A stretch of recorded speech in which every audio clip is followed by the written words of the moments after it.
Bismillahirrahmanirrahim.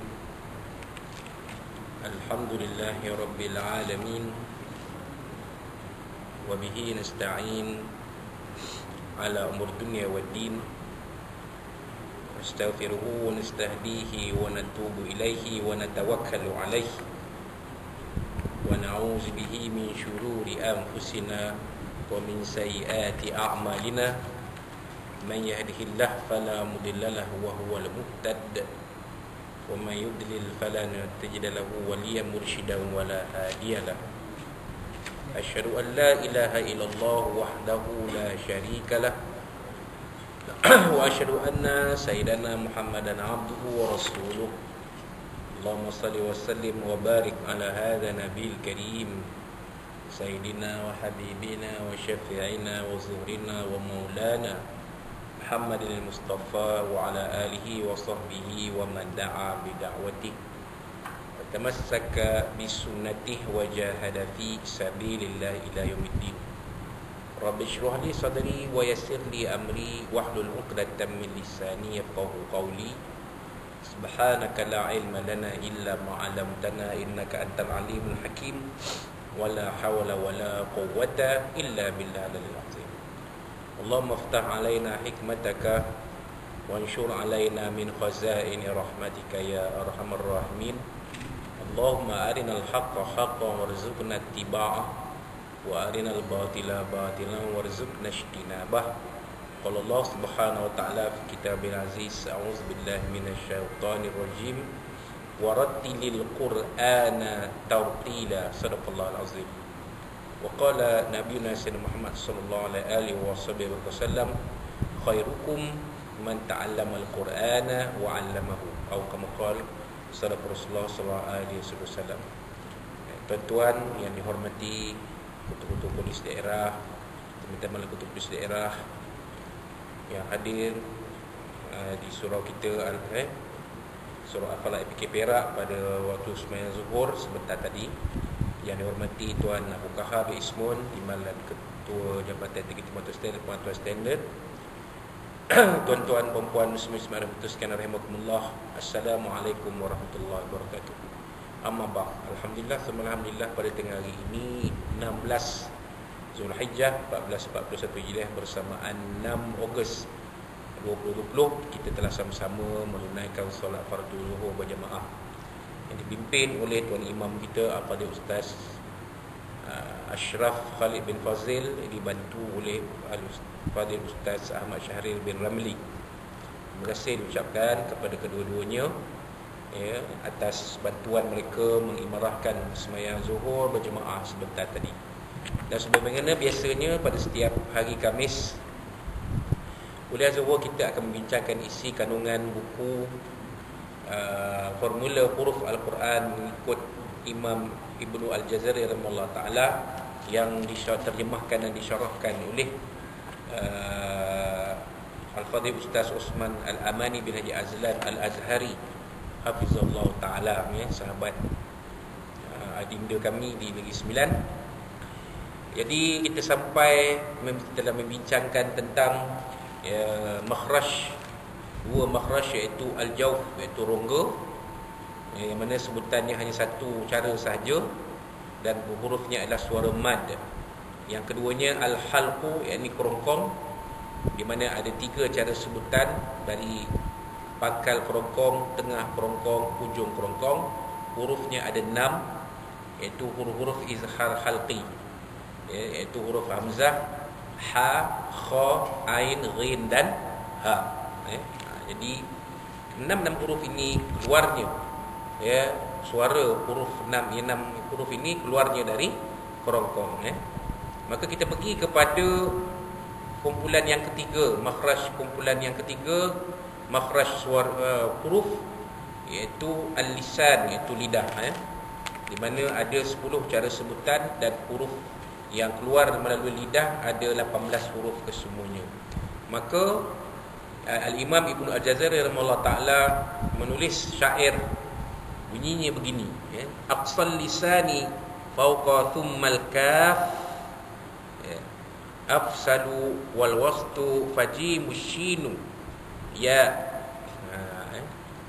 Jadi makhraj suara yang kelima ialah pangkal lidah, ya, iaitu suara huruf qaf, ya, akan keluar dari pangkal lidah dengan mengangkat lidah, pangkal lidah dan menekannya ke lengan-lengan lembut sebelah belakang beramperan anak tekak. Itu dia. Kalau kita nak bunyikan sebut apa, hamzah qaf tu mati, ya. Apa, kita boleh rasa. Apa. Ya.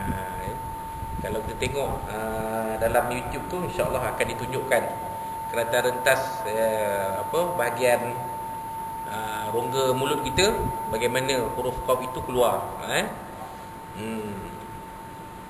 Kemudian tsummal kaf. Kemudian huruf kaf akan keluar dari tempat keluarnya di bawah huruf qaf dengan cara mengangkat pangkal lidah dan menekannya ke langit-langit hadapan ini hampir ke arah mulut. Ia berada di makhraj khas ke-6, itu pangkal lidah juga. Jadi qaf dengan kaf tekan. Sebab itulah perlu berhati-hati. Ya, kadang-kadang qaf boleh jadi kaf, kadang-kadang kaf boleh jadi qaf, kerana makhrajnya kawasan yang sama. Aqa, ak, kan, dia hampir-hampir dekat-dekat tu. Jadi sebab itu kadang-kadang kita dengar orang baca, ya, qafnya tidak begitu nampak qafnya macam kaf. Kan, kadang-kadang kafnya nampak macam qaf. Itu kerana kurangnya hati-hati. Hati-hati, kurangnya cermat dalam mengeluarkan suara daripada tempat keluar, mengeluarkan huruf daripada tempat keluar huruf tu. Sepatut dia kuat, dia ke dalam, dia tak ke dalam. Jadilah kaf, ihdinas siratal mustaqim. Patut dia ada tekan sikit, so qaf. Jadi imam baca tak tekan, jadi mustaqim. Jadi macam kaf. Ini berbahaya tuan-tuan. Sebab bila ini berlaku, maka Fatihah tidak sah. Kerana ada huruf yang disebut dengan bunyi yang tidak betul. Jaga mustaqim. Kadang-kadang tak kuat qaf dia, dah bunyi macam kaf. Kita dengar pun qaf ke kaf. Jadi kena hati-hati tuan-tuan. Sebab qaf dengan kaf tu tempat keluar hurufnya sama, itu pangkal lidah. Beza dia, qaf itu kuat, aqa, kaf itu lembut sikit, ak. Nampak dia ada beza. Tapi benda ni kalau nak belajar, dia kena, tak bolehlah kita dalam kuliah ni nak belajar, kenalah berdepan, tuan-tuan kena berdepan. Tuan-tuan bertuah, ketua-ketua polis daerah kita ni bertuah, ustaz semua hebat-hebat, semua bagus-bagus baca Al-Quran, alhamdulillah. Boleh bertalaki, panggil dia, ustaz datang bilik saya nak belajar mengaji Quran ni. Bila tuan? Bila ustaz free? Saya bila-bila je tuan. Okey, datang pukul 2, kunci pintu 2, 3 ni, tuan OCPD bersuluk dengan ustaz. Bersuluk macam mana tu? Bukan bersuluk bersunyi-sunyi, tidak, mengaji Quran. Ustaznya mengaji Quran, mengajar Quran, tuan OCPD-nya belajar Quran. Di situ baru kita tak segan sangat nak belajar sebut huruf kaf ke huruf qaf ke apa, sampai sebutan itu betul. Yang pentingnya sebutan itu betul, terutamanya dalam surah Al-Fatihah. Sebab surah Fatihah ni rukun semayang. Kalau rukun semayang Fatihah dah tak betul, tak sah, maka satu rukun sudah tak ada. Bila satu rukun sudah tak ada, semayang kita tidak sah. Apa cerita dulu-dulu Ustaz? Dulu-dulu jangan kira lah. Dulu masa kita tak tahu, kita tak mengaji, itu serah pada Allah Subhanahu wa ta'ala. Tapi bila kita tahu, wajib kita belajar. Sama macam mu'alaf sebut pelat ikut bahasa dia kan. Kadang-kadang ada yang tak boleh sebut huruf ra, kadang-kadang ada yang tak boleh sebut huruf lam, kadang-kadang ada yang kalau wong corong teman tuan Tuan dia sebut shin jadi sin, sarif. Patut syarif, dia sebut sarif. Shin jadi sin, fa jadi fa. Kan? Boleh dibetulkan.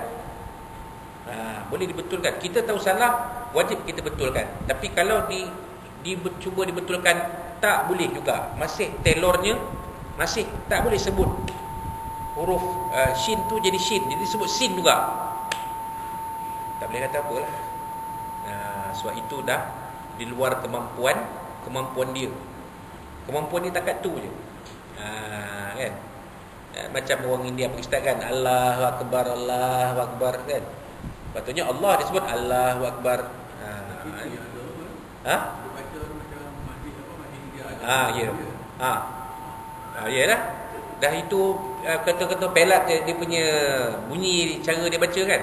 Kita tak boleh kata apa lah. Tetapi sebenarnya seorang imam mesti boleh menyebut Al-Quran dengan lahjah Arab. Kan? Sebenarnya. Jadi ustaz-ustaz kita boleh membantu situ tuan. InsyaAllah. Panggil je.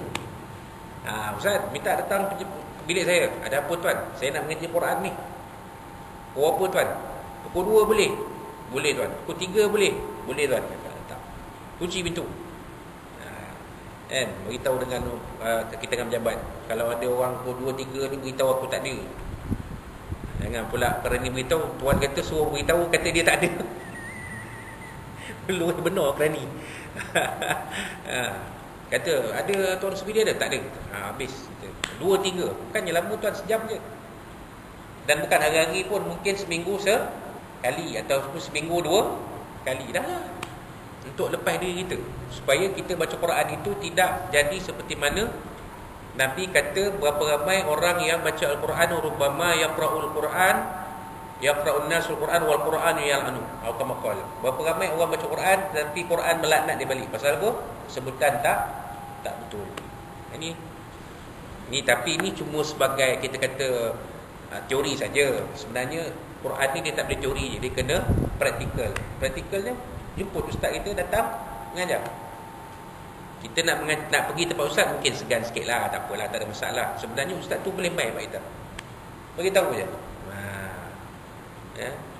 Supaya nanti kita boleh jawab di hadapan Allah SWT, aku dah usaha tapi aku tak mampu.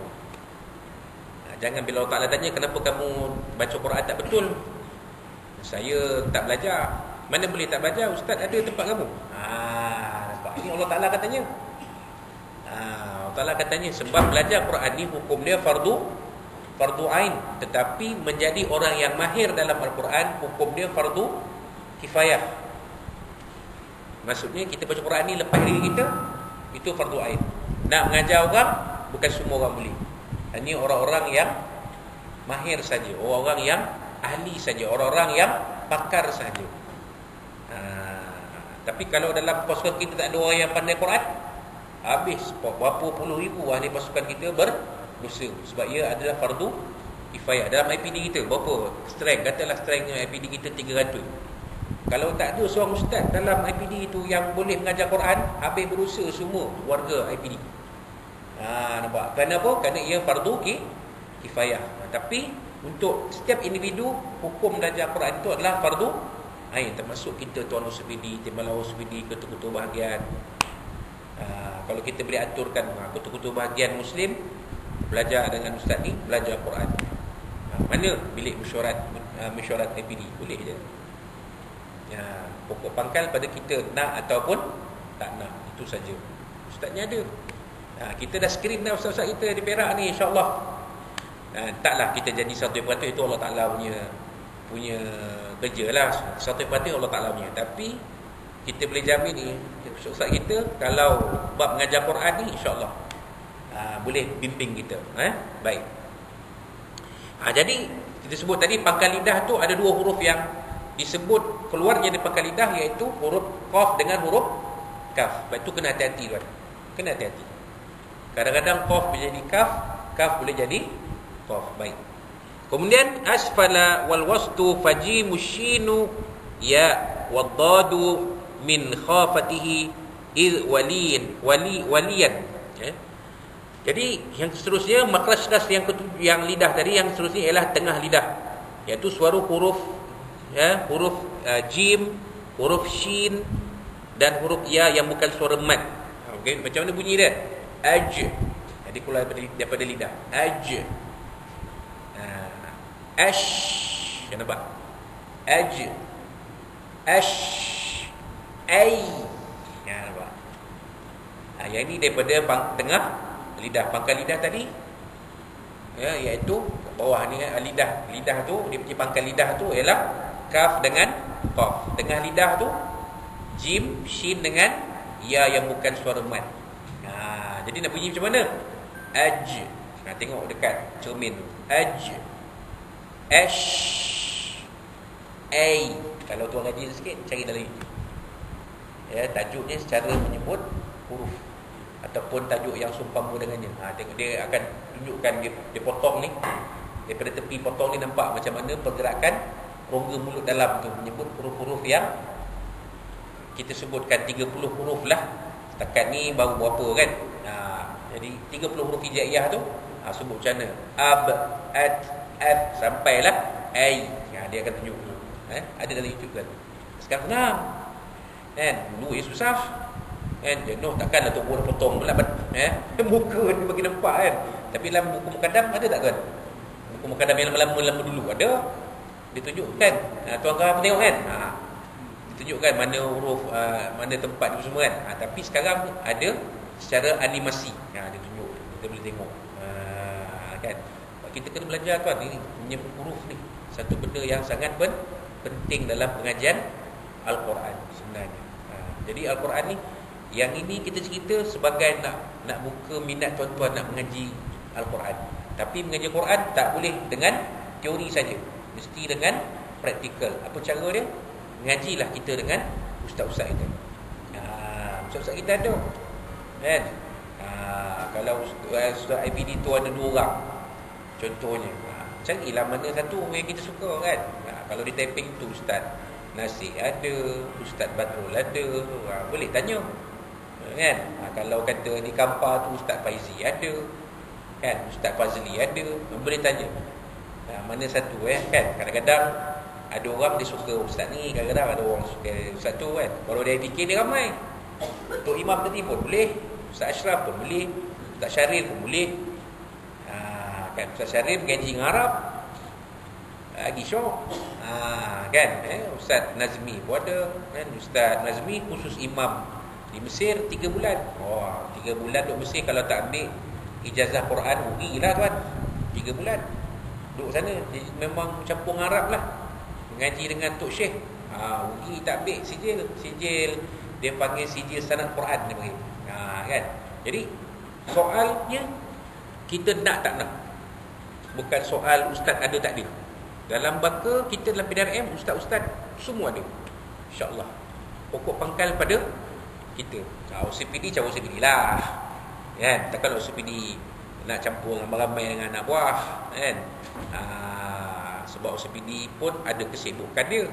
Kita private tuition class. Kalau betul bahagian bilik mesyuarat. Saya nak betul bahagian saya semua belajar Quran dengan ustaz baka. Jangan main Quran ni, kalau tak betul nanti Allah Ta'ala laknat kita. Sia-sia je baca Yasin Majmu'at, tapi Allah Ta'ala laknat. Buat apa? Quran tu, Yasin tu laknat kita beli. Buat apa? Belajarlah kita, okay? InsyaAllah, pelan-pelan. Baik, yang akhir, kemudian yang akhir sekali ialah makhraj khas yang ke-8, ialah sepanjang tepi lidah, iaitu suara huruf dhad. Ini susah. Nabi SAW kata dalam sebuah hadis, orang yang paling fasih menyebut huruf dhad ialah aku. Maksudnya orang Arab pun belum tentu lagi fasih 100%, sebab huruf yang paling sukar disebut ialah huruf dhad. Kadang-kadang dia jadi macam-macam. Dia kena bersebut dan jangan diqalqalahkan sebab dia bukan huruf qalqalah. Kan ada juga yang baca tu, ada juga kan kita dengar ada qalqalah ni tak boleh. Dia bukan huruf qalqalah. Qalqalah ada 5. Qaf, ta, ba, jim, dal kan. Aqa kan, aj, aqa, ab, ad. Ini huruf qalqalah. Tapi tu qalqalah adalah sifat huruf, bukan makhraj huruf. Kita baru cerita tentang makhraj huruf. Apa mana makhraj? Tempat keluar huruf. Baru cerita itu. Kan? Makhraj maknanya tempat keluar huruf. Setakat ni yang kita nampak, yang kita belajar hari ni, ada berapa huruf? Ada 6. Iaitu apa dia tuan-tuan? Huruf qaf, aqa. Huruf kaf, ak, daripada pangkal lidah. Tengah lidah, aj, ash dan ai. Ada 3. Jadi 2 campur 3 6. Kemudian makhraj yang ke-8 sepanjang tepi lidah iaitu out, iaitu huruf dad. Out. Jadi berapa tadi? 2 campur 3 campur 1 berapa tuan-tuan? Ada 6. Dia ada 18 huruf. Baru 1/3. Jadi ada lagi huruf-huruf yang lain yang keluar dari lidah. InsyaAllah kita akan bincangkan pada kuliah yang akan datang. Jadi kalau tuan-tuan nanti nak ulang balik, tengok dalam YouTube channel Surah Al-Falah tuan walaupun tuan tak ada kat sini nanti, boleh ikut lagi kuliah kita di sini. Sama ada hari Selasa ataupun hari Khamis. Kan? Nak komen pun boleh. Tak ada masalah. Kalau dah masuk, dah ada akaun YouTube tu, boleh tulis. Tak ada masalah, tulis je. Jadi apa yang ditulis, kalau soalan tu ada, kita akan cuba jawab. Dan juga pada tuan-tuan muslimin juga boleh. Kita ada surah Al-Falah Fikir Perak, ada kuliah hari Selasa, fiqh, hari Khamis Quran. Jadi boleh tanya, Ustaz, sebab fiqh pun kita mengajar fardu ain ni tuan, benda yang basic. Cerita pasal istinja, cerita pasal wudu, benda yang basic tapi sebenarnya lebih baik diulang supaya kita faham. Benda asas je. Tapi kadang-kadang kita terlepas pandang sebab kita tak perasan. Contohnya kan, wallahu alam. InsyaAllah kita akan sambung pada minggu hadapan dengan matan yang ke-14.